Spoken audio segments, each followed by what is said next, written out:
warahmatullahi wabarakatuh. Perkenalkan, nama saya Nabila Yulia Anwar, asal kelas dari 3A Ekonomi Syariah dengan NIM 2314124. Hobi saya adalah menulis, memasak, dan menonton. Baiklah, di sini kita akan membahas beberapa poin. Di poin yang pertama ada mengenai apakah dengan kita belajar filsafat akan menyesatkan secara agama. Jawabannya adalah tidak. Mengapa saya menjawab tidak? Karena dengan kita belajar filsafat itu akan membuat kita berpikir secara kritis dan kita bisa memahami secara mendalam mengenai konsep-konsep mengenai kehidupan. Dengan kita belajar filsafat dengan memegang teguh kepercayaan agama kita, itu akan membuat kita semakin yakin terhadap agama kita. Nah, sebaliknya, kalau misalnya kita belajar filsafat hanya dengan logika tanpa panduan, itu akan membuat kita terbawa arus yang akan membuat kita ragu akan kepercayaan yang sedang kita anut. Nah, maka daripada itu, pentingnya kita untuk belajar filsafat dengan cara yang pas. Misalnya, kita belajar kepada guru, dosen, atau orang-orang yang memahami secara betul tentang filsafat ini. Atau kita bisa cari dari buku-buku mengenai filsafat.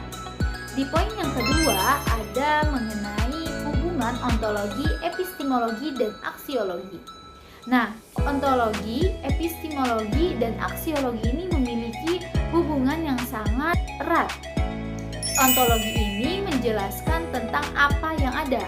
Kemudian, epistemologi menjelaskan bagaimana kita tahu tentang sesuatu yang ada ini. Dan yang terakhir ada aksiologi, ini menyajikan untuk kita menggunakan sesuatu itu bermanfaat atau tidak.